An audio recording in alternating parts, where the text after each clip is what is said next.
Hi everyone, welcome back to earning session. This is Sajan Goyal. अगर आप भी सर्टिफिकेशंस की तैयारी कर रहे हैं तो हमारे पास बैंक कंप्लायंस का पूरा कोर्स अवेलेबल है। इस कोर्स के अंदर आपको कंसेप्चुअल वीडियोस प्रोवाइड कराई जाती है जो कि हिंदी इंग्लिश लैंग्वेज के मिक्स में होती है।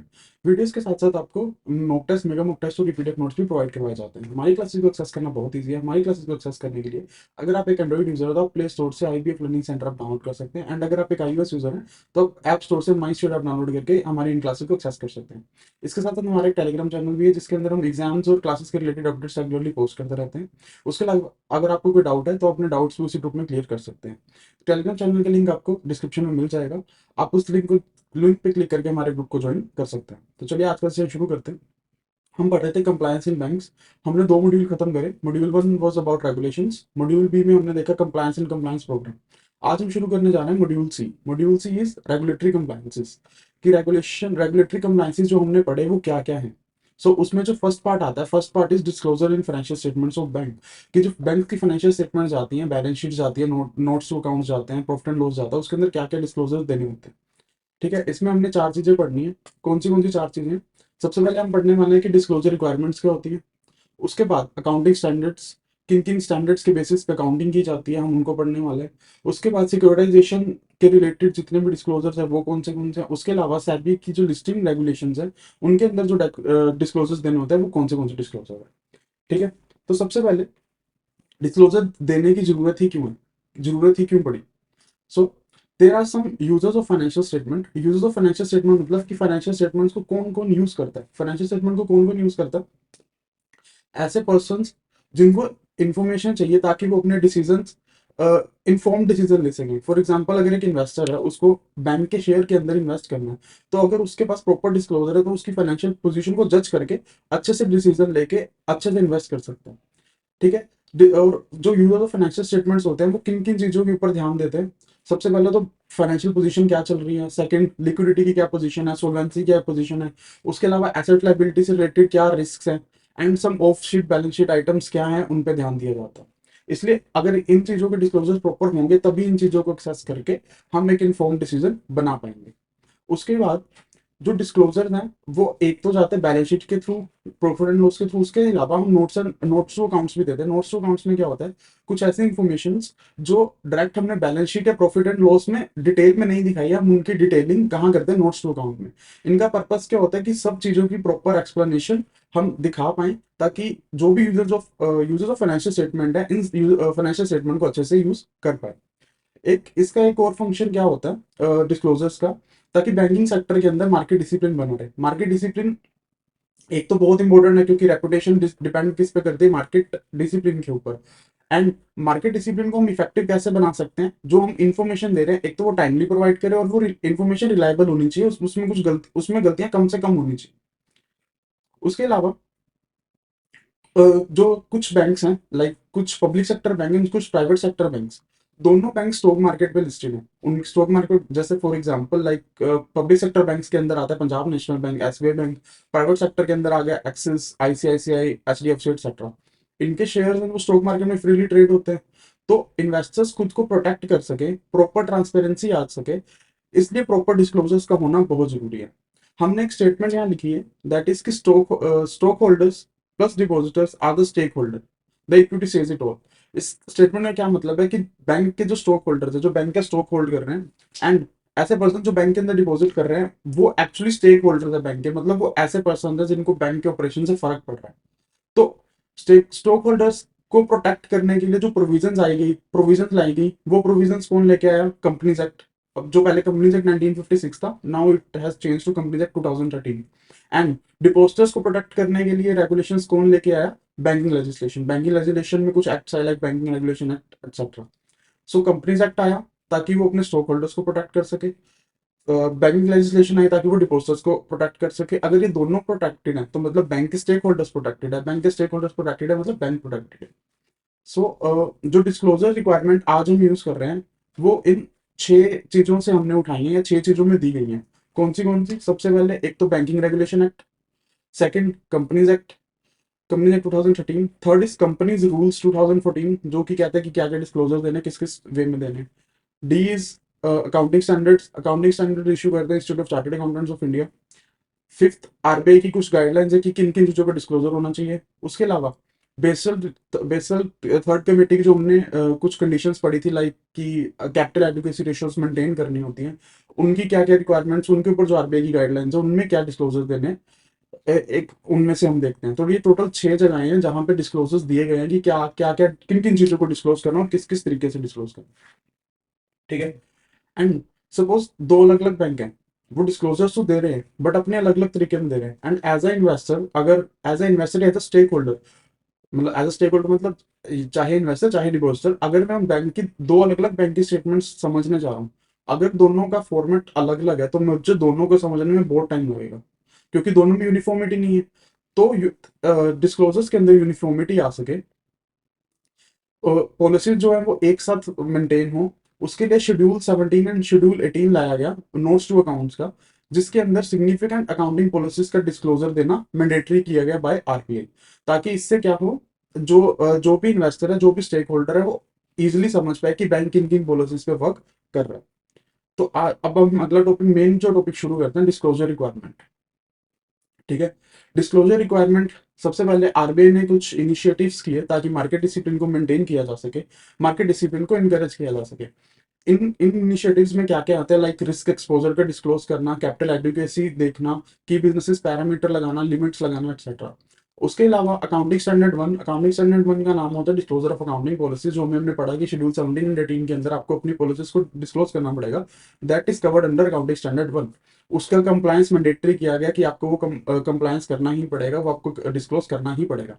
उसके अलावा जो बाकी डिस्क्लोजर्स बचे अकाउंटिंग पॉलिसीज के अलावा, फाइनेंशियल स्टेटमेंट्स के, फाइनेंशियल पोजीशन के, उनको डिस्क्लोज करना बैलेंस शीट्स के द्वारा, प्रॉफिट एंड लॉस के द्वारा, और कोई एडिशनल इन्फॉर्मेशन जो डिस्क्लोज करनी है वो नोट्स टू अकाउंट्स के थ्रू डिस्क्लोज करना। एंड ये सब करना कैसे है, एक ट्रांसपेरेंट एंड कंसिस्टेंट फ्रेमवर्क के थ्रू। कंसिस्टेंट मतलब कि सभी जगह सेम हो, ट्रांसपेरेंट उसमें ट्रांसपेरेंसी होनी चाहिए, कुछ भी चीज छुपी ना हो। उसके अलावा शेड्यूल 17 के अंदर हम ये बताते हैं कि हमारी अकाउंटिंग पॉलिसीज क्या है। अकाउंटिंग पॉलिसीज किस किस चीज की हो सकती हैं, अकाउंटिंग पॉलिसीज किस किस, एक तो हम अकाउंटिंग किस तरीके से कर रहे हैं, फॉरेन एक्सचेंज ट्रांजेक्शन को कैसे डील कर रहे हैं, इन्वेस्टमेंट्स को कैसे डील कर रहे हैं, जो हमारे इन्वेस्टमेंट एडवांसेस हैं, प्रोविजन उनको कैसे डील कर रहे हैं, हमारे फिक्स्ड एसेट्स है, डेप्रिसिएशन है, रेवेन्यू रिकग्निशन एक्सेट्रा, कि जो भी फंक्शंस परफॉर्म कर रहे हैं, जो भी हम बैलेंस शीट आइटम्स दिखा रहे हैं, उनको डिस्क्लोज करने हैं। उनकी जो वैल्यू हमने डिटरमाइन की वो किन किन बेसिस पे करी, वो चीजें हम कहाँ डिस्क्लोज करते हैं, शेड्यूल 17 के अंदर।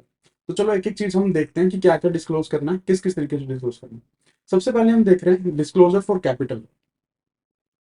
कैपिटल डिस्क्लोजर में क्या है, सबसे पहले डिस्क्लोज करनी है, एक बैंक के अंदर दो तरीके की कैपिटल होती है, tier 1 capital and tier 2 capital. Tier 1 capital is basically primary capital जिसके थ्रू बैंक वर्क करता है। टीयर 2 कैपिटल वो कैपिटल जो बैंक एज अ रिजर्व रखता है। डिटेल के अंदर हम आगे पढ़ने वाले, मैं आपको बेसिक मीनिंग बता दिया अभी। तो टीयर 1 कैपिटल के अंदर कॉमन इक्विटी कितनी है उसकी रेशो प्रोवाइड करना, current year and previous year दोनों। उसके बाद टीयर 1 की कैपिटल रेशो कितनी है, टोटल कैपिटल में से टीयर 1 कैपिटल कितनी है उसकी रेशो, टीयर 2 की रेशो। उसके अलावा टोटल कैपिटल रेशो में C R A R ratio provide करता है। सी आर ए आर क्या होता है, कैपिटल रिस्क एसेट रेशो, कि इसकी एक्चुअल फुल फॉर्म होती है capital risk weighted asset ratio, की रिस्क वेटेड जो एसेट्स हैं उनके अगेंस्ट कैपिटल की रेशो कितनी है। इसको कैलकुलेट करने का एक फॉर्मूला होता है, tier 1 capital plus tier 2 capital divided by risk weighted asset, कि आपकी कैपिटल के अंदर रिस्क वेटेड एसेट्स की कितनी रेशो है, उसका डिस्क्लोजर देना। उसके अलावा हमारी जो सिक्योरिटीज है, जो शेयर होल्डिंग्स है, बैंक की जो कैपिटल है उसमें से कितना पार्ट है जो गवर्नमेंट ऑफ इंडिया हेल्ड करती है फॉर पब्लिक सेक्टर बैंक्स। जैसे कि एसबीआई है, एसबीआई को ये बताना पड़ेगा कि मेरे इतने परसेंट शेयर कौन होल्ड करता है, गवर्नमेंट ऑफ इंडिया होल्ड करती है। उसके अलावा हमने कितनी कैपिटल रेस करी है, इक्विटी कैपिटल, चाहे आपने बाहर से आईपीओ के थ्रू रेस करी हो, आईपीओ के थ्रू रेस करी हो, एक्सेट्रा। उसके अलावा आपने टीयर उसके अंदर आपने एक तो बताना है टोटल इक्विटी कैपिटल कितनी रेस करी, सेकंड आपने टीयर 1 कैपिटल कितनी रेस करी, टीयर 1 कैपिटल कितनी रेस करी, टीयर 2 कैपिटल कितनी रेस करी। वो रेस किस किस तरीके से की जा सकती है, वो प्रेफरेंस शेयर्स हो सकते हैं, non community preference shares, debt instruments etcetera. तो हमें ये चीजें डिस्क्लोज करनी है। सीआरआर टीयर 1 टीयर 2 हम आगे ही पढ़ने ही वाले हैं। तो क्या क्या डिस्क्लोज करना है, टोटल कॉमन इक्विटी कितनी है, टीयर 1 की कैपिटल रेशो कितनी है, टीयर 2 कैपिटल की रेशो कितनी है, टोटल कैपिटल की रेशो कितनी है, और हमारे शेयर होल्डिंग में से कितना पार्ट है जो वो गवर्नमेंट ऑफ इंडिया हेल्ड करती है। उसके अलावा हमने कितनी इक्विटी कैपिटल रेस की, कितनी टीयर 1 कैपिटल रेस की और कितनी टीयर 2 कैपिटल रेस करी, इन सबका डिस्क्लोजर देना होता है। हम ये देख रहे हैं कि जो डिस्क्लोजर देना है वो हमने करंट ईयर के लिए भी देना होता है और हमने प्रीवियस ईयर के लिए भी देना होता है। ऐसा ऐसा क्यों कि 2 ईयर के डिस्क्लोजर, हमें 2 ईयर के डिस्क्लोजर साइमल्टेनियसली क्यों मांगे जाता है, ताकि इन्फॉर्मेशन को इजिली कंपेयर किया जा सके।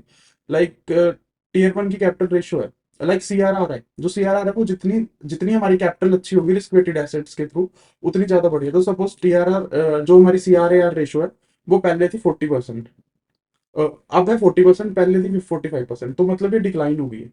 तो हम इजिली कंपेयर कर सकते हैं कि जो डिक्लाइन आया वो डिक्लाइन एक्चुअली अच्छा है या बुरा है। तो इजिली कंपेयर करके इजिली एनालाइज किया जा सकता है। So this was about the capital disclosure. अगला डिस्क्लोजर हम देखने वाले हैं disclosure related to investment. Investments disclosure के अंदर सबसे पहले हमने ये बताना है कि हमारी वैल्यू ऑफ इन्वेस्टमेंट्स कितनी है। वैल्यू ऑफ इन्वेस्टमेंट्स में से उसको हमने पार्ट्स में डिवाइड करना कैसे, सबसे पहले तो ग्रोस वैल्यू ऑफ इन्वेस्टमेंट।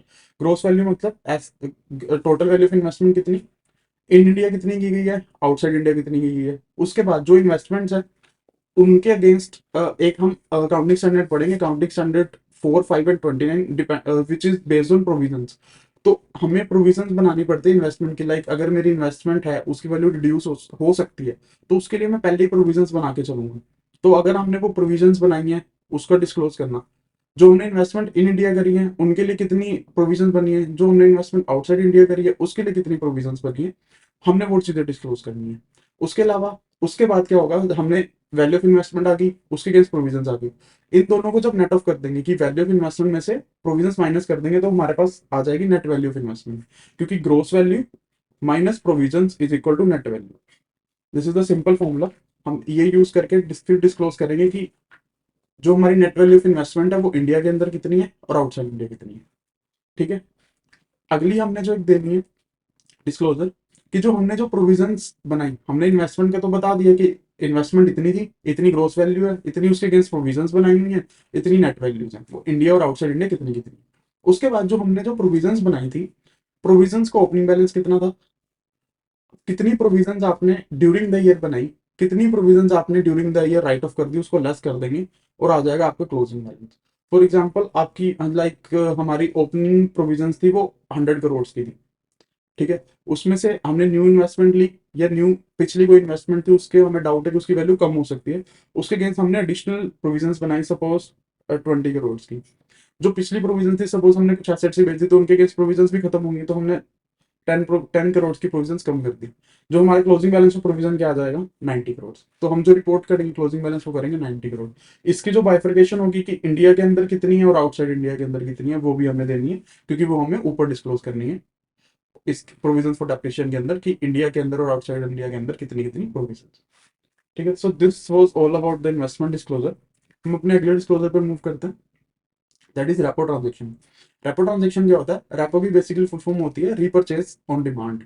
ऐसी इन्वेस्टमेंट जो इस ऐसी ट्रांजेक्शन जो रेपो एग्रीमेंट्स के अंदर की गई है, हमें उनकी डिस्क्लोजर करनी है। उसके अंदर सबसे पहले आता है कि कौन कौन सी सिक्योरिटीज हमने रेपो के अंदर होल्ड करके रखी हुई है, उसके अंदर कौन कौन सी सिक्योरिटीज की बाइफर्केशन देनी है, सिक्योरिटीज की बाइफर्केशन किस किस तरीके से हो सकती है।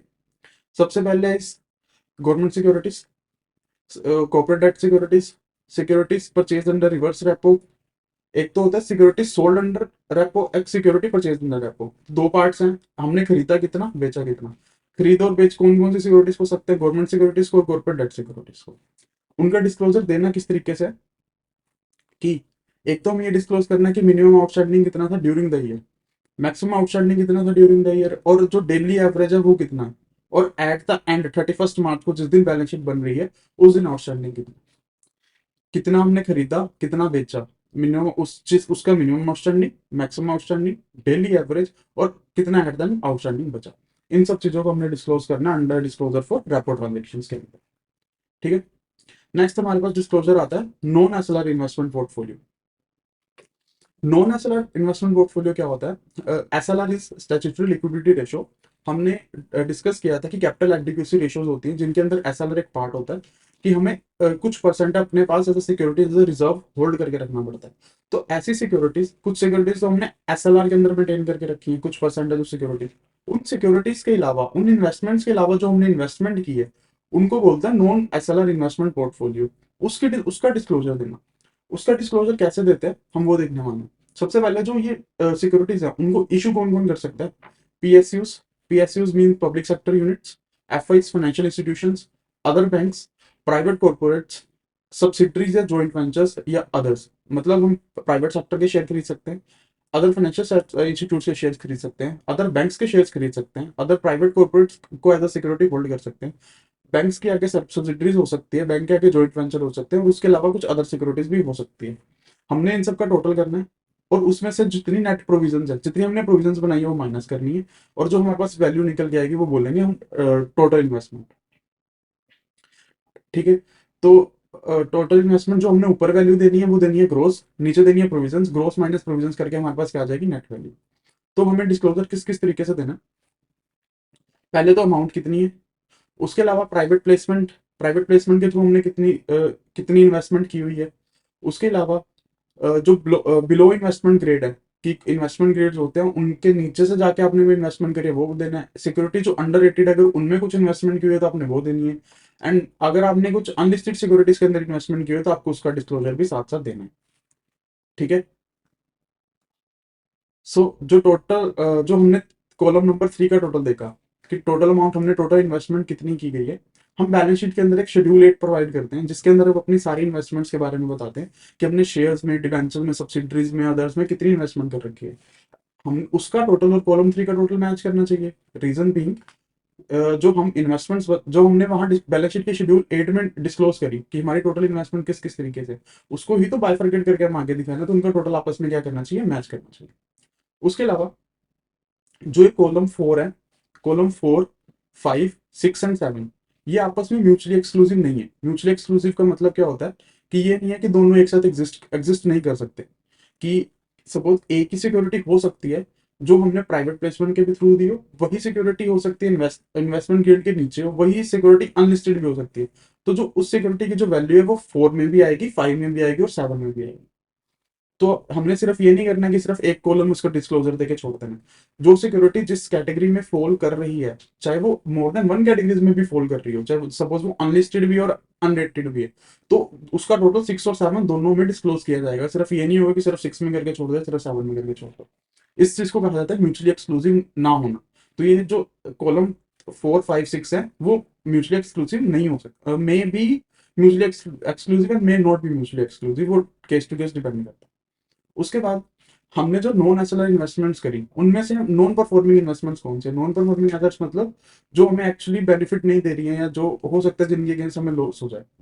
उसमें सबसे पहले उनका ओपनिंग बैलेंस कितना था, कितनी एडिशन हुई, कितनी रिडक्शन हुई, और उनका नेट क्लोजिंग बैलेंस, और इनके अगेंस्ट हमने क्या क्या प्रोविजन हाइड करके अपने पास रखे हैं।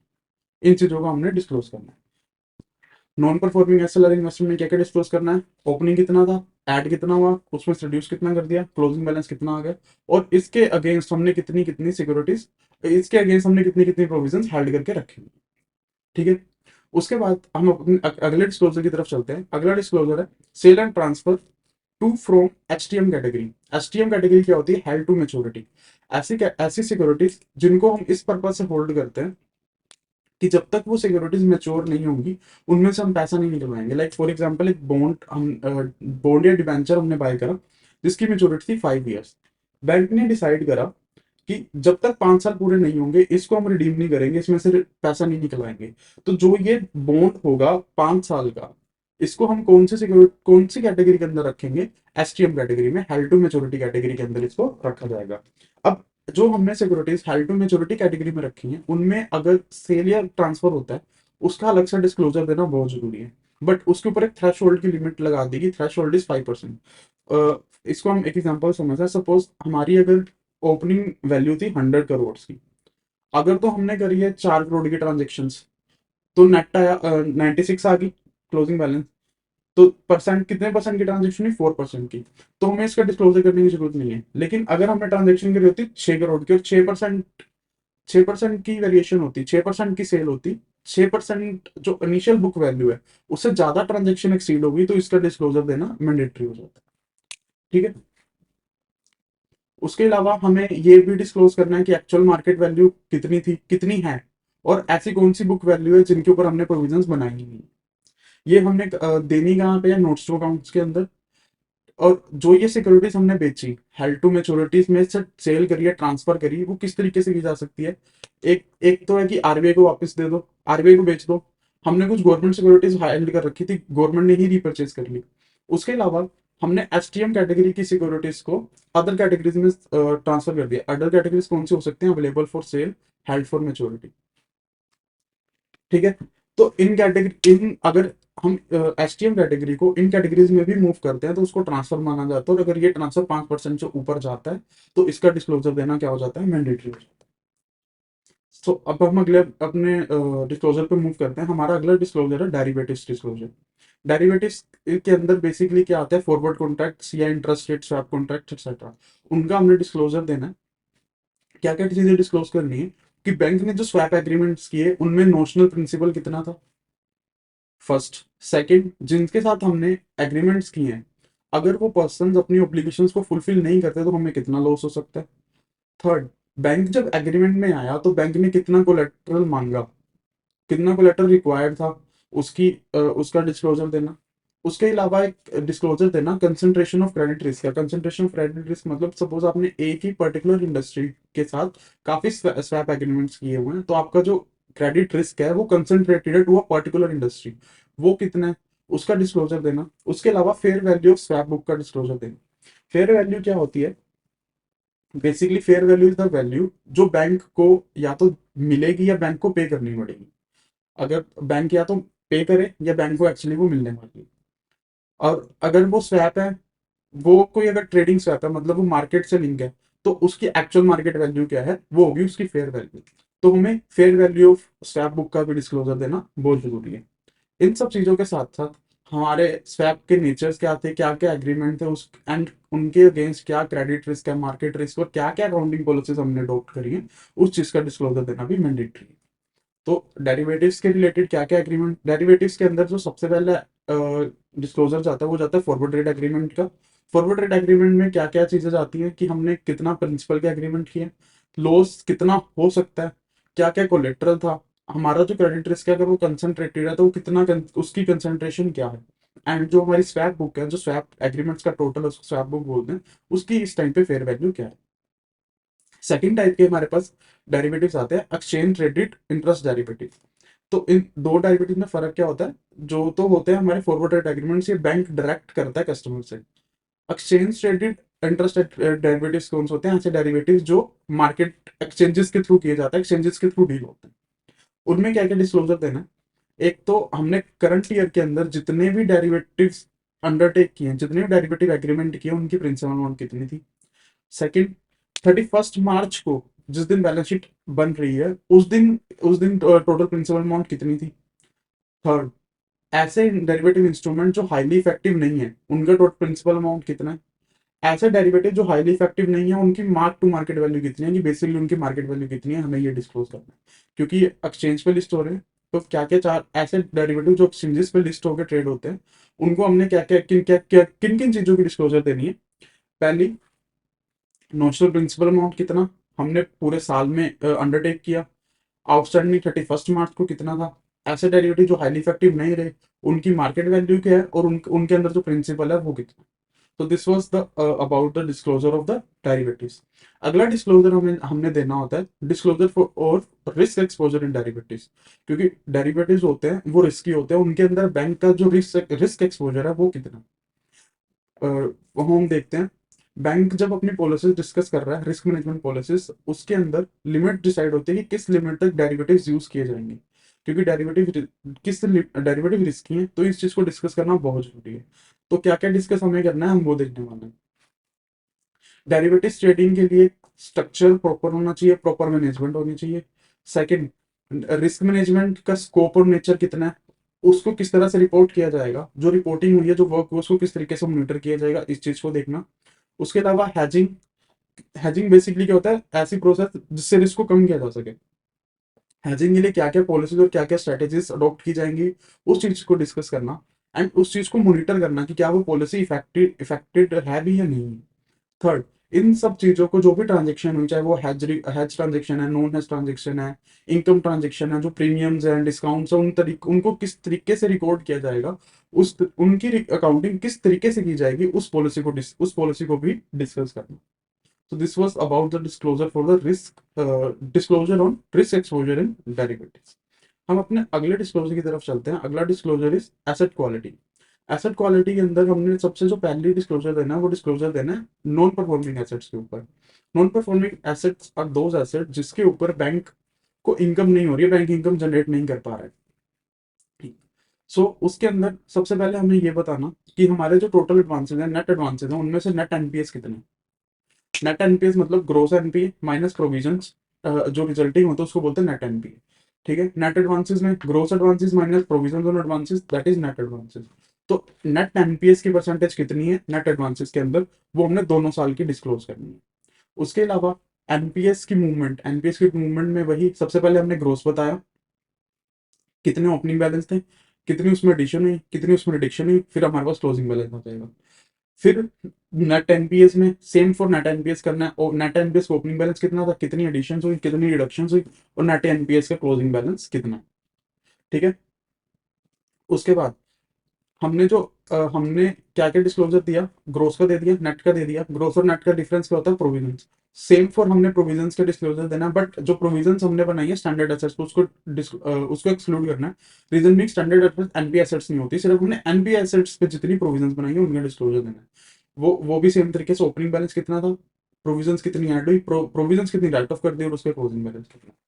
सो नॉन परफॉर्मिंग एसेट्स में क्या क्या हमने देना है, सबसे पहले तो परसेंटेज कितनी, सेकंड ग्रोस एनपीएस के बारे में बताना, opening addition reduction closing, same for net NPS and same for provision. ठीक है, जब हम अपने नेट एनपीएस डिस्क्लोज कर रहे हैं तो हमें कुछ बातों का ध्यान रखना है, कुछ हमें इंस्ट्रक्शंस दी गई हैं, हम वो इंस्ट्रक्शंस पढ़ने वाले कि क्या क्या इंस्ट्रक्शन है। ठीक है, कुछ एनपीएस होते हैं जिन्हें ना रिस्ट्रक्चर कर दिया जाता है। रिस्ट्रक्चर मतलब लाइक सपोज, रिस्ट्रक्चर की एग्जांपल मैं आपको देता हूँ कि सपोज एक कंपनी है, उसके पास लोन था 1000 करोड़ का, वो कंपनी इंसॉल्वेंट हो गई, वो कंपनी हमारे लिए क्या बन गई, एनपी, क्योंकि उससे हमें इनकम नहीं आने वाली, वो पैसा डूब गया। एंड सेकंड, उसके ऊपर 100 करोड़ का इंटरेस्ट भी पेंडिंग था। टोटल बैंक को कितने पैसे लेने हैं, 1100 करोड़। ठीक है, बट कंपनी कह रही है मैं 1100 करोड़ नहीं दे सकती, तो एक हम उसको रिस्ट्रक्चर कर देते हैं, उसके लोन को बेसिकली कम कर दिया या टर्म्स चेंज कर दी, कुछ भी उसको रिस्ट उसमें कुछ भी चेंजेस लेके आना, उसको बोलते हैं रिस्ट्रक्चर करना। सपोज हमने 1100 करोड़ का बोल दिया कि चल तू, हमारे 1100 करोड़ तो डूब चुके, तू ऐसा कर 1100 करोड़ मत ले, हमें 800 करोड़ दे। तो हमने बेसिकली क्या किया, 1100 करोड़ के लोन को रिस्ट्रक्चर करके 800 करोड़ का बना दिया। This process is known as restructuring of loans, restructuring of advances. अगर कुछ ऐसे एडवांसेस को रिस्ट्रक्चर किया जाता है, रिस्ट्रक्चर किस किस मैकेनिज्म के अंदर हम कर सकते हैं, एक तो होता है कॉर्पोरेट डेट रिस्ट्रक्चरिंग, एक होता है स्ट्रेटेजिक डेट रिस्ट्रक्चरिंग, उसके अलावा एसएमएस के जो डेट्स हैं उनको रिस्ट्रक्चर करना, एक्सेट्रा। ठीक है, अगर ऐसी डेट्स को रिस्ट्रक्चर किया जाता है तो उनको अलग से शो करना बहुत जरूरी है, उनका जो डिस्क्लोजर है हमें अलग से देना, उनको नॉर्मल एडवांसेस के अंदर इंक्लूड नहीं करना।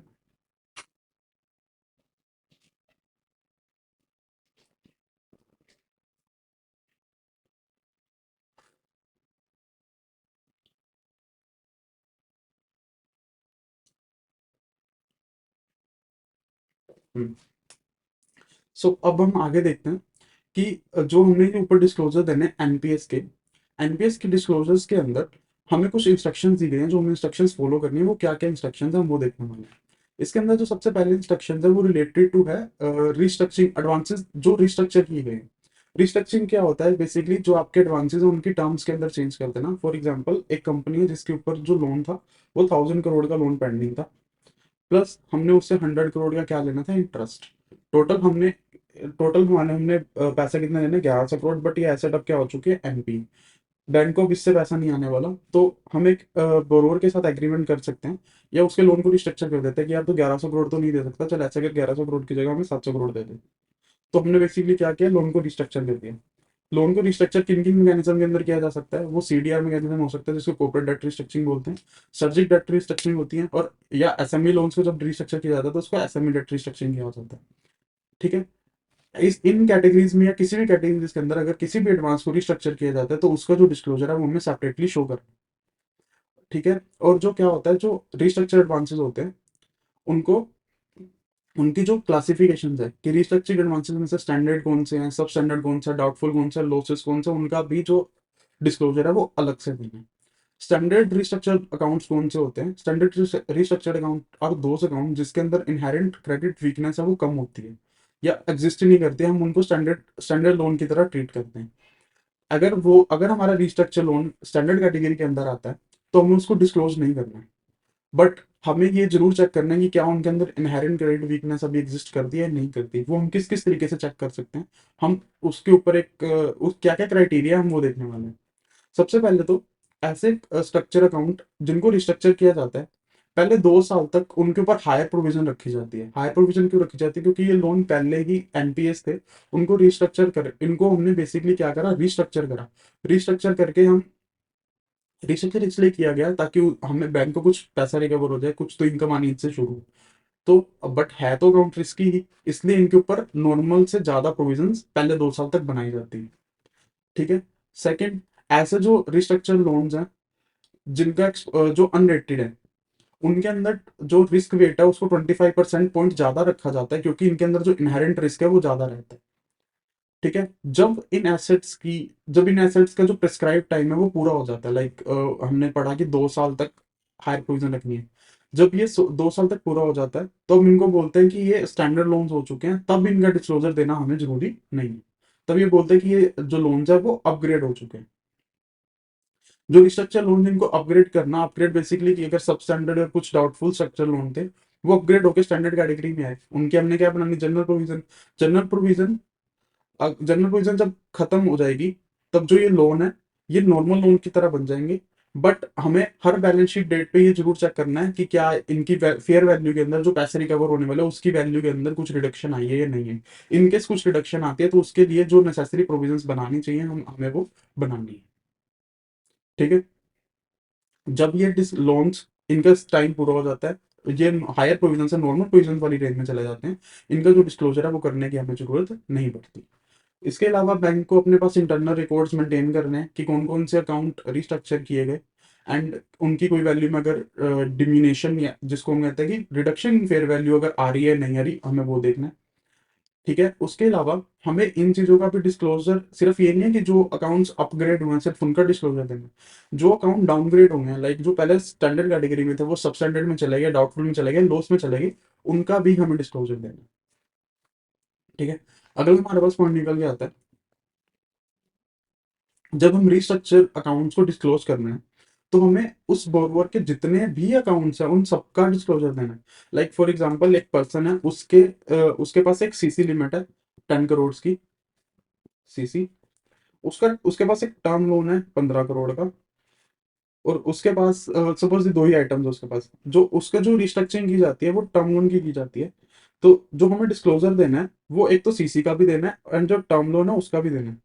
सिर्फ एक ये नहीं करना कि जो रिस्ट्रक्चर किया गया है सिर्फ उसका डिस्क्लोजर देना है, डिस्क्लोजर पूरी की पूरी अकाउंट्स का दिया जाएगा, पूरी की पूरी फैसिलिटीज का दिया जाएगा।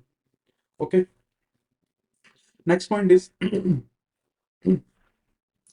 नेक्स्ट पॉइंट इज जो भी जैसे सपोज हमने कहा कि कुछ अकाउंट्स के अंदर रिस्ट्रक्चरिंग होगी, कुछ अपग्रेड होंगे, कुछ डाउनग्रेड होंगे। जिस कैटेगरी में अपग्रेडेशन आई है, जैसे लाइक स्टैंडर्ड में से कुछ हम एग्जांपल लेते हैं, सब स्टैंडर्ड कैटेगरी में से लेके कुछ लोन स्टैंडर्ड में चलेंगे, तो सब स्टैंडर्ड के नीचे हम लगाएंगे नेगेटिव साइन कि यहाँ से ये अकाउंट माइनस हो गया। स्टैंडर्ड कैटेगरी अंदर क्या हम लगाएंगे, पॉजिटिव साइन कि ये अकाउंट यहाँ पे प्लस हो गया। So this point is all about that only. उसके बाद सेम डाउनग्रेडिंग के लिए भी प्लस माइनस साइन यूज होगा, जो हमने मूवमेंट शो करनी है उसके लिए प्लस माइनस साइन हमने शो करने हैं। उसके अलावा जो डिस्क्लोजर्स देने हैं वो अपग्रेडेशन के, डाउनग्रेडेशन के, एंड अगर कुछ चीजों को हमने राइट ऑफ करा है तो उसको भी अलग से डिस्क्लोज करना बहुत जरूरी है। ठीक है। जो हमें क्लासिफिकेशंस प्रोवाइड करनी है वो हमें प्रोवाइड करनी है करंट एसेट क्लासिफिकेशंस के अकॉर्डिंग, ये नहीं कि रिस्ट्रक्चरिंग से पहले उनकी क्या एसेट क्लासिफिकेशन थी, रिस्ट्रक्चरिंग के बाद वो एसेट कौन सी क्लासिफिकेशन में फॉल करती है कि वो स्टैंडर्ड है सब स्टैंडर्ड है, हमने वो डिस्क्लोजर देना है। पिछली वाली चीज को हमने भूल जाना, पिछली वाली चीज पे ध्यान नहीं देना। ठीक है। उसके अलावा अगर हमने कोई इन रिस्ट्रक्चरिंग लोन को कुछ एडिशनल सैंक्शन करा है, उसका डिस्क्लोजर देना, हमने डिस्क्लोजर कहाँ देना है, सीरियल नंबर 2 के अंदर fresh restructuring during the year, वहां हमने डिस्क्लोज करना है। हम फुट नोट में लिख सकते हैं कि हमने इतने इतना लोन इस पर्सन को दिया है, और ये एक्सिस्टिंग रिस्ट्रक्चर अकाउंट था। सिमिलरली अगर कोई रिडक्शन होती है तो हमने उसका भी डिस्क्लोजर देना है। उसका डिस्क्लोजर कहाँ जाता है, सीरियल नंबर 0.6 के अंदर जाता है, और उसके अंदर भी हम एक फुट नोट दे सकते हैं कितने इतने करोड़ का लोन है जो रिड्यूस किया गया फ्रॉम द एग्जिस्टिंग रिस्ट्रक्चर्ड। उसके अलावा एक पॉइंट हमारे पास निकल के आता है कि 31 मार्च को जो क्लोजिंग बैलेंस था वो अरिथमेटिकली टैली होना चाहिए। अरिथमेटिक टैली करने का मतलब वही कि ओपनिंग कितने थे, फ्रेश हमने कितने दिए, माइनस रिडक्शन कितनी की, उसके अलावा कोई एडजस्टमेंट्स हुई हैं वो कितनी हुई, कुछ राइट ऑफ्स किए हैं वो कितने हुए, और उसका जो टोटल अमाउंट पे मैच कर जाएगा क्लोजिंग बैलेंस से। बेसिकली हमें क्या करना है, क्लोजिंग बैलेंस को बाइफरकेट करके दे देना कि ओपनिंग इतना था जी, हमने मूवमेंट इतनी करवा दी, ओपनिंग इतने थे, क्लोजिंग ओपनिंग इतने थे, रिडक्शन इतनी हुई, न्यू इतने हुए, एक्सेट्रा। एंड इन केस ये टैली नहीं होता है तो हमें उस चीज को टैली करना है, रिकनसाइल करना है, और फुट नोट के अंदर उस चीज को एक्सप्लेन करना है कि क्यों नहीं क्यों डायरेक्ट टैली नहीं हुआ, आपको रिकनसाइल क्यों करना हुआ, रिकनसाइल स्टेटमेंट क्यों बनाना। So this was all about कि हमने अपनी एसेट क्वालिटी को किस तरह डिस्क्लोज करना है। उसके अंदर सबसे पहले हमने देखा कि एनपीएस, एनपीएस की परसेंटेज बताओ, ग्रोस एनपीएस के बारे में, नेट एनपीएस के बारे में, उन पे क्या क्या प्रोविजन लग रही है उसके बारे में बताओ। देन हमने कुछ इंस्ट्रक्शंस फॉलो करनी है। इंस्ट्रक्शंस में जो मेन इंस्ट्रक्शंस दी गई हैं वो दी गई हैं रिस्ट्रक्चर लोन के लिए। रिस्ट्रक्चर लोन के अंदर कि जो लोन रिस्ट्रक्चर्ड हुए उनको किस तरीके से शो करना है, उनकी कैटेगरीज को ऊपर नीचे किस कैसे करना है, फिर जो स्टैंडर्ड रिस्ट्रक्चर लोन है उनमें क्या क्या किन उनको डिस्क्लोज करना है, नहीं करना, कब करना है, कितने टाइम तक उन पे हायर प्रोविजंस की जो एप्लीकेबिलिटी है वो होती है। तो this was all about the asset thing. हम अगले डिस्क्लोजर पर जाते हैं। अगला डिस्क्लोजर जो हमारे पास है वो है details of financial asset sold to securitisation and reconstruction company for asset reconstruction. कई बार क्या होता है, बैंक अपनी कुछ एसेट्स हैं, कुछ उनको सिक्योरिटाइजेशन ट्रस्ट होती है उनको बेच देते हैं, या रिकंस्ट्रक्शन कंपनीज होती हैं उनको बेच देता है ताकि वो एसेट रिकंस्ट्रक्शन कर सकें। रिकंस्ट्रक्शन वही जो बेसिकली उनको चेंज, उनकी फॉर्म चेंज करना। सिक्योरिटाइजेशन क्या होता है, रिकंस्ट्रक्शन जो कंपनीज होती हैं उनका बेसिकली काम क्या होता है, वो बैंक से एसेट लेती हैं, उनको रिकवर करती हैं और वो अपना पैसा मेंटेन करती हैं। और सिक्योरिटाइजेशन कंपनीज क्या करती हैं, बैंक से उनके एसेट्स लेती हैं, उनको सिक्योरिटीज में कन्वर्ट करती है और आगे इन्वेस्टर्स को सोल्ड कर देती हैं जो उनकी सिक्योरिटीज परचेज करते हैं। सो बैंक कई बार अपनी जो फाइनेंशियल एसेट्स है जो रिकवर नहीं हो पा रही हैं उनको रिकंस्ट्रक्शन कंपनी, जरूरी नहीं कि वो रिकवर ना हो पाए, कोई अपनी एसेट्स को वो कुछ सिक्योरिटाइजेशन और रिकंस्ट्रक्शन कंपनीज को बेच सकता है। तो वो कितनी कितनी बेची गई हैं उनका हमें डिस्क्लोजर देना। उनके डिस्क्लोजर में क्या क्या देना, सबसे पहले तो कितने अकाउंट बेचे गए, ये हम बात कर रहे हैं सबसे पहले सेल्स की। कितने अकाउंट हमने बेचे, उनका नंबर क्या था, उनकी उनकी वैल्यू क्या थी, कितनी वैल्यू के अकाउंट बेचे गए, उस वैल्यू के अगेंस्ट हमें कंसिडरेशन कितनी मिली। उसके अलावा अगर हमने कोई पहले वाले सालों के अंदर अकाउंट ट्रांसफर करे थे, अगर उनके लिए कोई कंसिडरेशन अलग से मिलती है उसका डिस्क्लोजर हमें अलग से देना है। फिर जब इन वैल्यूज को लिख लेंगे हम, लाइक हमने एग्रीगेट वैल्यू, हमारी सपोज हमने जो एसेट्स बेची उसकी वैल्यू थी 4,000 करोड़। ओके, जो हमें कंसिडरेशन है वो हो जाएगी 3,000 करोड़। तो 4,000 करोड़ मैंने 3,000 करोड़, कितना बचा, 1,000 करोड़ का लॉस। तो हमें वो लॉस भी डिस्क्लोज करना है कि बैंक को एक्चुअली इस जो डील थी उसमें लॉस हुआ या गेन हुआ। सो सबसे पहले नंबर ऑफ अकाउंट्स कितने थे, उन अकाउंट्स की वैल्यू कितनी थी, उसके उन वैल्यूज को जब हमने बेचा तो उसके अगेंस्ट हमने पैसे कितने मिले, उन उसके अंदर हमारा प्रॉफिट एंड लॉस कितना हुआ। एंड एक चीज और कि अगर हमने सिक्योरिटीज सपोज पिछले कुछ सालों में बेची थी उनके रिलेटेड अगर कोई कंसिडरेशन रिसीव होती है तो कंसिडरेशन कितनी रिसीव हुई है। ठीक है, एक ये पॉइंट दे रखा है रिवर्स द एक्सेस प्रोविजन वाला। इस पॉइंट का क्या मतलब है कि सपोज हम एग्जांपल कंटिन्यू करते हैं। 4,000 करोड़ की सिक्योरिटीज बेची थी मैंने, ठीक है, उसके अगेंस्ट 4,000 करोड़ की सिक्योरिटीज बेची थी, उसके अगेंस्ट मैंने जो प्रोविजंस बनाई हुई थी वो 1,000 करोड़ की बनाई हुई थी। सो 4,000 करोड़ के मैंने अपने लोन बेचे जो बैंक की एसेट होती है, उसके अगेंस्ट 1,000 की प्रोविजन थी, नेट हमारे पास लोन कितने थे, 3,000। ठीक है, सपोज हमने हमें जो एग्रीगेट कंसिडरेशन मिली, इनके अगेंस्ट जो पैसा मिला वो हमें मिला लाइक सपोज 4,500 करोड़ का। ठीक है, तो ये बैंक हमें परमिट करता है कि 4,000 करोड़ की तो आपने सिक्योरिटीज बेची हैं, एंड जो आपने 1,000 की प्रोविजंस बनाई थी, आप 500 जो एक्सेस आया अपनी वो उसके प्रोविजंस कम कर सकते हो, प्रोविजंस को रिवर्स कर सकते हो। बट आपने जितनी प्रोविजन रिवर्स करी है वो आप उसको आपको डिस्क्लोज करनी है। सेकंड, अगर इसका उल्टा केस होता है, यहाँ तो था कि एक्सेस पैसा मिल गया, बट अगर एक्सेस पैसा नहीं, एक्सेस पैसे की जगह कम पैसा मिलता है, तो आप उसको भी अलग से डिस्क्लोज करोगे कि हमारा इतना शॉर्टफॉल हुआ है। हम उसको 2 साल तक उसको स्प्रेड कर सकते हैं। स्प्रेड मतलब 2 साल तक उसको प्रॉफिट एंड लॉस में चार्ज कर सकते हैं। ठीक है। अगला हमारे पास जो आता है disclosure, it is a part of sale of security assets to security trustee, कि ऐसी book value, details of book value of investment in securities receipt. ठीक है। कोई ऐसी यार गलत बता दिया ये। सो इस पॉइंट का, bank can reverse the excess provision, हम ये पॉइंट पढ़ने वाले हैं। इस पॉइंट का मीनिंग क्या है कि सपोज अगर बैंक है, वो अपनी एनपीएस बेचता है और उसकी एनपीएस की जो वैल्यू है वो नेटबुक वैल्यू से ज्यादा आती है, तो वो अपनी जो वैल्यू है उस प्रोविजन है उसको रिड्यूस कर सकता है। फॉर एग्जांपल सपोज एक बैंक है, उसके लोन है 4,000 करोड़ के। ठीक है। उसकी अगेंस्ट उसने प्रोविजन बना रखी है 1,000 करोड़ की। तो जो उसकी नेट वैल्यू है वो कितनी है, 3,000 करोड़ की। हमने एसेट्स बेची सिक्योरिटाइजेशन ट्रस्ट को, और हमें उससे मिले 3,500 करोड़।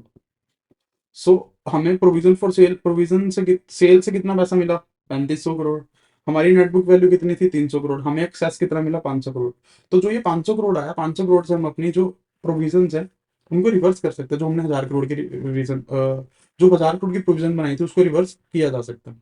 हाँ, जब बट अगर सपोज इसका उल्टा होता है कि हमें लॉस हुआ, यहाँ तो हमें 500 करोड़ का प्रॉफिट हुआ था, 500 करोड़ का अगर हमें लॉस होता है, तो हमें वो लॉस अलग से शो करना है, अलग से डिस्क्लोज करना है। ठीक है। नेक्स्ट हम टॉपिक पे आते हैं, details of book value of investment in securities receipt. को अगर हमारे पास कोई ऐसी इन्वेस्टमेंट्स हैं जो हमने इन्वेस्टमेंट की हुई है सिक्योरिटीज रिसिप्ट के अंदर, उनकी जो बुक वैल्यू है उसको उसको भी हमें डिस्क्लोज करना है। वो सिक्योरिटीज कौन कौन सी हो सकती हैं, ऐसी सिक्योरिटीज जो बैक्ड बाय एनपीएस है, बैंक ने सेल करी है। कुछ ऐसी सिक्योरिटीज जो बैक्ड बाय एनपीएस है, बट एंड कुछ अदर अदर बैंक ने सोल्व करी है, अदर फाइनेंशियल इंस्टीट्यूशन ने सोल्व करी है। लाइक हमने अभी, जैसे हमने सिक्योरिटाइजेशन की बात कर रहे थे कि वो क्या करते हैं, आपकी सिक्योरिटीज को उठाएंगे। सपोज हम एग्जांपल लेते हैं, उन्होंने एनपीएस उठाए, एनपीएस को एक एसेट्स के अंदर कन्वर्ट, सिक्योरिटी के अंदर कन्वर्ट करा, एंड इन्वेस्टर्स को बेच दिया। उस इन्वेस्टमेंट की बुक वैल्यू कितनी है, हमें उसका डिस्क्लोजर देना है। जो वो एसेट्स हो सकता है कि बैंक ने खुद ही सिक्योरिटीज में कन्वर्ट करके खुद ही बेची हो, उसको बोलेंगे backed by NPS, sold by bank. But हो सकता है वो सिक्योरिटीज किसी और इंस्टीट्यूशन, किसी और बैंक ने बेचे, तो उसको बोलेंगे backed by NPS, sold by others etcetera. ठीक है। उस चीजों का, उन चीजों का भी हमें डिस्क्लोजर देना। ठीक। अगला हमारे पास डिस्क्लोजर जो निकल के आता है, that is the details of non performing financial assets purchase और सोल्ड। जो कई बार क्या होता है, जो बैंक्स हैं वो आपस के अंदर एक दूसरे की नॉन परफॉर्मिंग एसेट जो एनपीएस होते हैं उनको खरीदते भी हैं और बेचते भी हैं। तो आपने कितनी एसेट्स खरीदी, कितनी बेची, उनका डिस्क्लोजर देना बहुत जरूरी है। सबसे पहले जो डिस्क्लोजर देना है वो परचेज का देना है। परचेज में क्या क्या देना, number of accounts purchase during the year, aggregate outstanding. सबसे पहले आपने कितने अकाउंट खरीदे, टोटल आउटस्टैंडिंग कितनी है। उसमें से ऐसे कौन से अकाउंट है जो आपने खरीदे जिनको रिस्ट्रक्चर किया गया, एंड उनका उनका जो एग्रीगेट आउटस्टैंडिंग है वो कितना है। सेम हमने देना है सेल के लिए। सेल में सबसे पहले कि आपने कितने अकाउंट्स बेचे, उनकी एग्रीगेट आउटस्टैंडिंग कितनी थी, और बेचने के बाद आपको कितना पैसा उनसे मिला है। खत्म। इसके अलावा जो नेक्स्ट हमारे पास डिस्क्लोजर आता है, that is provision of standard assets. इसके अंदर हम ये बताना है कि हमने जो हमारे जो स्टैंडर्ड एसेट्स हैं उसके अंदर हमने कितनी प्रोविजंस बनाई हैं। जो ये डिस्क्लोजर है हमने नोट्स टू अकाउंट्स में ना देके बैलेंस शीट के शेड्यूल 5 के अंदर, अदर्स का एक अदर्स होता है शेड्यूल 5, उसके अंदर उसके अंदर एक पॉइंट होता है अदर लाइबिलिटीज एंड प्रोविजंस। वहां पे इस डिस्क्लोजर को दिया जाता है कि हमने स्टैंडर्ड एसेट्स के ऊपर कितनी प्रोविजंस बनाई है। अगला जो डिस्क्लोजर हमें देना है, अगला डिस्क्लोजर हमें देना है बिजनेस रेशियोज के ऊपर। बिजनेस रेशियोज के अंदर सबसे पहला हमने डिस्क्लोजर देना है interest income as a percentage of working fund. Second, कि जो हमारा वर्किंग फंड है उसकी कितनी परसेंटेज इंटरेस्ट इनकम है। सेकंड, हमारा वर्किंग फंड की कितनी परसेंट नॉन इंटरेस्ट इनकम है। हमारी जो वर्किंग फंड है उसके कितना परसेंटेज जो ऑपरेटिंग प्रॉफिट है। सिक्स्थ, हमें बताना है कि हमारी रिटर्न ऑन एसेट्स कितनी है। फिफ्थ, हमें बताना है कि पर इम्प्लॉय पे हमारा बिजनेस कितना है। बिजनेस इज बेसिकली डिपॉजिट्स और एडवांसेस को टोटल करके हम बोलते हैं बिजनेस। पर इम्प्लॉय कितना बिजनेस है, कि हमारा जो एक इम्प्लॉय है वो कितना बिजनेस हैंडल कर रहा है। तो फिर सिक्स्थ हमें देना है प्रॉफिट पर इम्प्लॉय। सो इसमें हमने कुछ टर्म्स डिस्कस करी, दैट इज वर्किंग फंड, वो क्या होती है, रिटर्न ऑफ एसेट्स के बारे में पढ़ना है, एंड जो बिजनेस पर इम्प्लॉय देना है उसकी कैलकुलेशन में क्या क्या एक्सक्लूड करना है वो देख रहे हैं। सबसे पहले देखते हैं कि वर्किंग फंड क्या होता है। Working fund is basically total of average of total asset, जो हमारी टोटल एसेट्स हैं उसका हमने एवरेज कर लेना, उसको बोलते हैं वर्किंग फंड। जो टोटल एसेट्स है वो उठाना कैसे है, उसका हमें उसको हमें बैंक ने आरबीआई को रिपोर्ट करना होता है under section 27 of banking regulation act. वहां जो हमने टोटल एसेट डिक्लेयर करी है उसका जब हम एवरेज लेते हैं उसको बोलते हैं वर्किंग फंड। उसकी हमें वर्किंग फंड की एक परसेंटेज उठानी है, इंटरेस्ट इनकम की, नॉन इंटरेस्ट इनकम की, ऑपरेटिंग इनकम की, उसको डिस्क्लोज करना है दोनों सालों के लिए। उसके अलावा जो हमने रिटर्न ऑन एसेट्स कैलकुलेट करनी है, रिटर्न ऑन एसेट्स कैसे कैलकुलेट करेंगे, हमारी रिटर्न कितनी है, हमारी टोटल इनकम कितनी हुई, उसको एवरेज किससे करना है, वर्किंग फंड से। वर्किंग फंड जो अभी हमने ऊपर मीनिंग पढ़ा, सेम मीनिंग है, उसके ऊपर रिटर्न ऑन एसेट कैलकुलेट की जाएगी। जब हम निकालेंगे बिजनेस पर एम्प्लॉय, बिजनेस पर एम्प्लॉय के अंदर इंटर बैंक डिपॉजिट्स है जो बैंक ने किसी और बैंक के साथ डिपॉजिट करे हैं, उसको हम क्या कर देंगे, एक्सक्लूड कर देंगे, उसको इस कैलकुलेशन के अंदर इंक्लूड नहीं करेंगे। सो this was disclosure about the business ratios. अगला डिस्क्लोजर जो हमारे पास निकल के आता है दैट इज एक्सपोजर।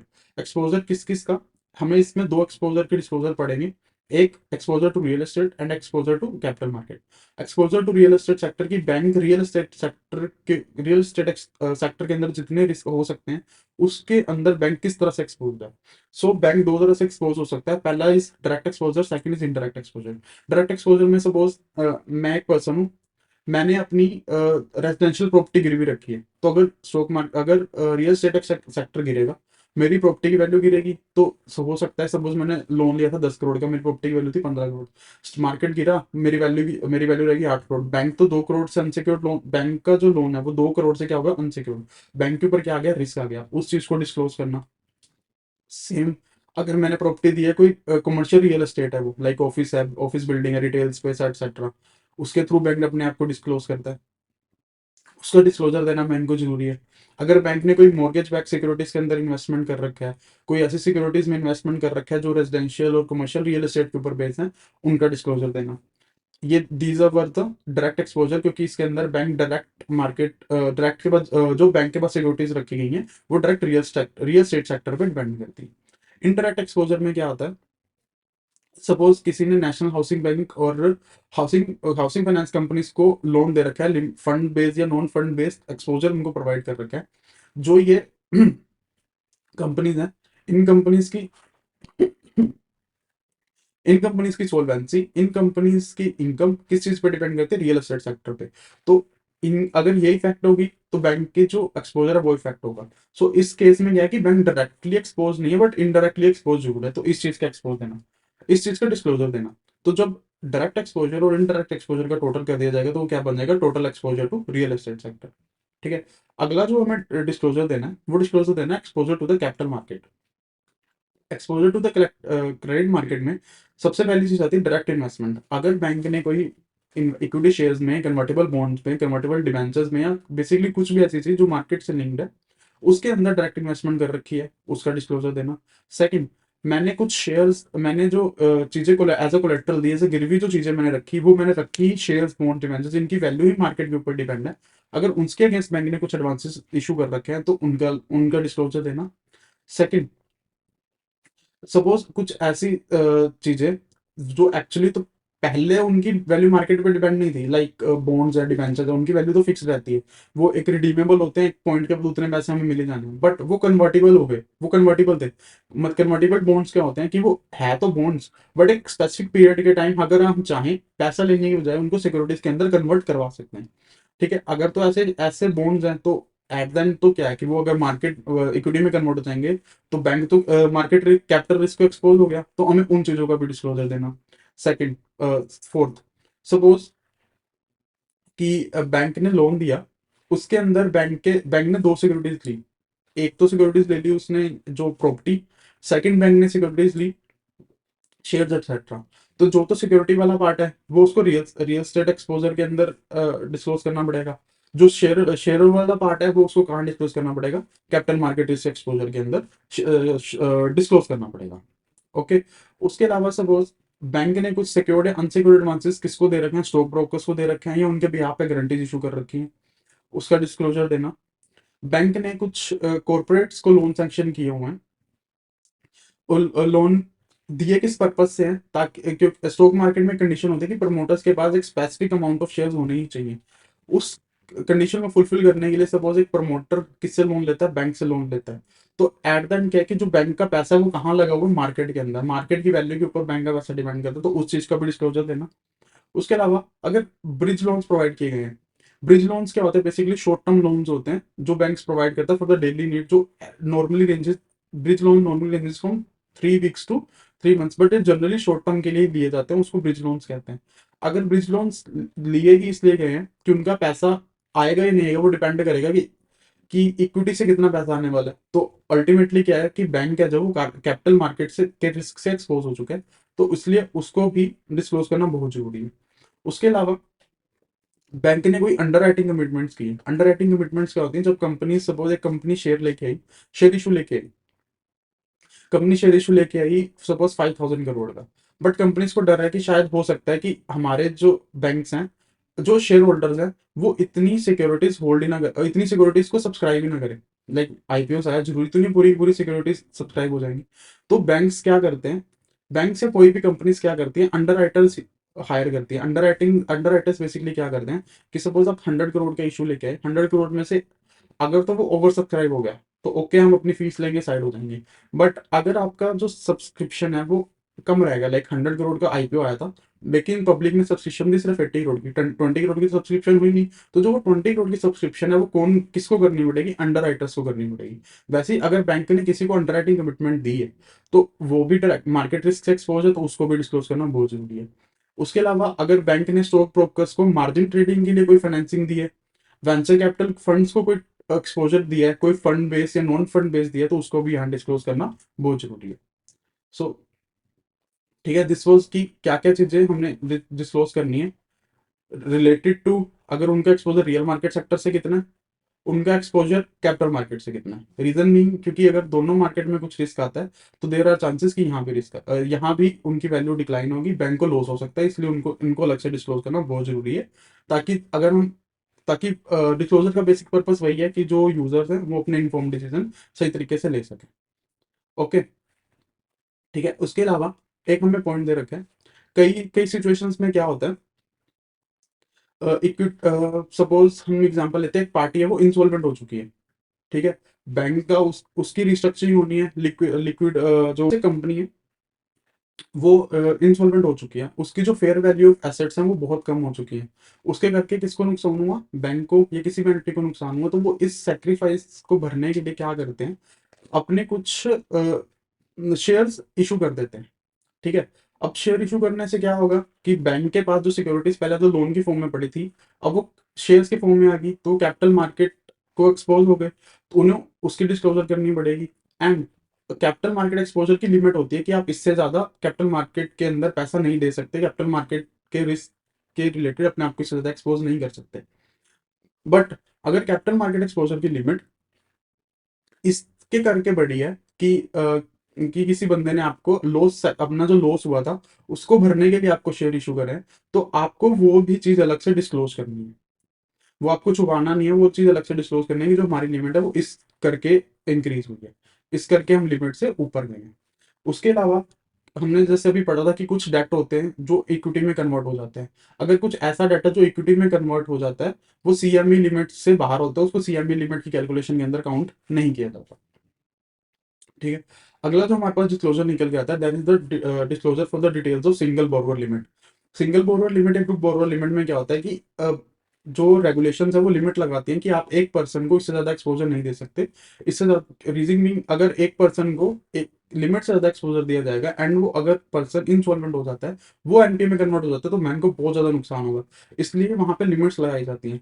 अगर आपने किसी भी पर्सन पे सिंगल बोरोवर लिमिट को एक्सीड करा है तो उसका भी डिस्क्लोजर आपको अलग से देना पड़ेगा, ठीक है। उसके अलावा अनसिक्योर्ड एडवांसेस, अनसिक्योर्ड एडवांसेस का भी डिस्क्लोजर अलग से दिया जाता है।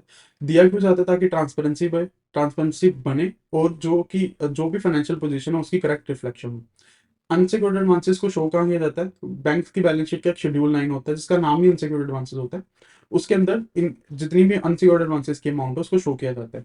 उसके लिए हमें कुछ गाइडलाइंस, 2 गाइडलाइंस दी गई हैं, हम वो देख रहे हैं कि क्या क्या है। सबसे पहले सपोज कुछ एस तरह के लोन प्रोवाइड किए गए हैं जिसके अंदर हमने कोलेट्रल क्या दिया है, publish balance sheet, rights, licence, authorisation, etcetera. Like suppose हम एग्जांपल लेते हैं, किसी ने रोड बनानी है, रोड के लिए उसको लाइसेंस मिला गवर्नमेंट से, ठीक है, तो उसने क्या किया, वो लाइसेंस की वैल्यू होती है, लाइसेंस बैंक को दिया और उसके बेसिस पर लोन ले लिया। तो जो इस तरीके के लोन होते हैं, ये इनके अंदर जो सिक्योरिटीज प्रोवाइड की जाती है, जो हमने सिक्योरिटीज देखी, ड्राइव लाइसेंस ऑथराइजेशन एक्सेट्रा, वो टेंजिबल नहीं होती, मतलब उनका फिजिकल प्रेजेंस नहीं होता, तो वो इंटेंजिबल कोलेटर माना जाता है। और इंटेंजिबल कोलेटर होने के कारण इन सभी एडवांसेस को हम सिक्योरिटी एडवांसेस नहीं कह सकते। इन सभी एडवांसेस को हम अलग से कहाँ शो करते हैं, अलग से दिखाते हैं अनसिक्योर्ड एडवांसेस के अंदर। इनको अनसिक्योर्ड एडवांसेस कहा जाता है, ठीक है। उसके अलावा ये तो हमने दिखाया बैलेंस शीट में शेड्यूल 9 में। उसके अलावा नोन नोट्स टू अकाउंट्स के अंदर भी ऐसे एडवांसेस जिनके अंदर हमने इन एलिजिबल इंटेंजिबल कोलेट्रल लिया है, उसका अमाउंट हमें अलग से शो करना है कि हमारे टोटल अनसिक्योर्ड लोन्स इतने, बट ऐसे लोन्स इतने हैं जो जिनके अगेंस्ट हमने इंटेंजिबल कोलेट्रल लिया है, वो नोट्स टू अकाउंट में हमें अलग से शो करना है। उसके बाद हमारे पास जो लास्ट डिस्क्लोजर निकल के आता है, that is the disclosure of penalties impose by RBI. RBI कौन है, हमारा रेगुलेटर है। उसके पास पावर है कि अगर कोई कमर्शियल बैंक अपना वर्क सही तरीके से नहीं करता, किसी रेगुलेशंस की, किसी प्रोविजंस की अ, उल्लंघना करता है या ब्रीच करता है, तो वो हमारे ऊपर पेनल्टीज लगा सकता है। तो हमारे ऊपर कितनी पेनल्टीज लगी है, एक बैंक के ऊपर कितनी पेनल्टीज लगी है, उसका डिस्क्लोजर देना बहुत जरूरी है। पेनल्टीज का डिस्क्लोजर क्यों दिया जाता है, रीजन बीइंग, अगर सपोज एक बैंक है, उस पर पेनल्टीज लगी है हाई लेवल की, ज्यादा पेनल्टीज लगी है, तो उसका मतलब क्या है कि ये बैंक है जो ब्रीचेस के अंदर ज्यादा इन्वॉल्व है। तो एक जो इन्वेस्टर है वो देखेगा, एक डिपोजिटर है वो देखेगा कि यार ये बैंक है, इस पे इतनी पेनल्टीज लगी, गलत तरीके से काम कर रहे थे इसलिए पेनल्टीज लगी है। तो वो थोड़ा सोचेगा इस बैंक में पैसा जमा कराने से पहले या इस इनके शेयर्स में इन्वेस्ट करने से पहले, इसलिए जितनी पेनल्टीज लगी है उसका डिस्क्लोजर देना बहुत इंपॉर्टेंट है, ठीक है। उनका डिस्क्लोजर देना कहाँ पे, नोट्स टू अकाउंट्स के अंदर। सो या आज का हम यही खत्म करते हैं, एक बार रिव्यू कर लेते हैं हमने क्या पढ़ा आज। हमने टोटल पढ़े कि हमने 16 डिस्क्लोजर्स क्या क्या देने हैं। सबसे पहले डिस्क्लोजर्स क्यों देने हैं, डिस्क्लोजर देने की जरूरत क्या है। उसके बाद हमने देखा disclosure related to capital, disclosure related to investment, disclosure related to repo transaction, disclosure related to non SLR investment portfolio. उसके बाद हमने देखा कि अगर एसटीएम कैटेगरी के अंदर कोई सेल या ट्रांसफर होता है उसके डिस्क्लोजर, डेरिवेटिव्स के डिस्क्लोजर्स, डेरिवेटिव्स के अलावा रिस्क एक्सपोजर कितना है डेरिवेटिव्स के अंदर उसके डिस्क्लोजर, एसेट क्वालिटीज के अंदर हमने देखा कि एनपीएस को किस तरह से डिस्क्लोज करना है। एंड फिर एनपीएस के अंदर अगर कुछ लोन्स रिस्ट्रक्चर हुए हैं उनके उनके लिए जो गाइडलाइन आई थी, हमने वो गाइडलाइंस को देखा। उसके बाद हम मूव हुए अपने अगले डिस्क्लोजर पे, जो कि था अगर बैंक अपनी फाइनेंशियल एसेट सिक्योरिटाइजेशन या रिकंस्ट्रक्शन कंपनी को बेच देता है, तो उनकी उनकी जो डिस्क्लोजर है वो किस तरीके से करना है। उसके अलावा अगर हमारी कोई इन्वेस्टमेंट थी, जो सिक्योरिटी रिसिप्ट में हमने कोई इन्वेस्टमेंट कर रखी है, उनकी क्या बुक वैल्यू है उसका डिस्क्लोजर देना। नॉन परफॉर्मिंग एसेट्स अगर एक बैंक दूसरे बैंक से खरीदता बेचता है, कितनी खरीदी कितनी बेची उनका देना। स्टैंडर्ड एसेट्स के ऊपर कितनी प्रोविजंस बनाई गई हैं उसको डिस्क्लोज करना। बिजनेस रेशोज हमने कुछ पढ़ी, उन 6 बिजनेस रेशोज पढ़ी, उन 6 बिजनेस रेशो का बताना। हमने बैंक की कहाँ कहाँ बैंक का जो एक्सपोजर है वो रियल एस्टेट सेक्टर में कितना है, कैपिटल मार्केट में कितना, उसको उसके बारे में बताना, उसका डिस्क्लोजर देना।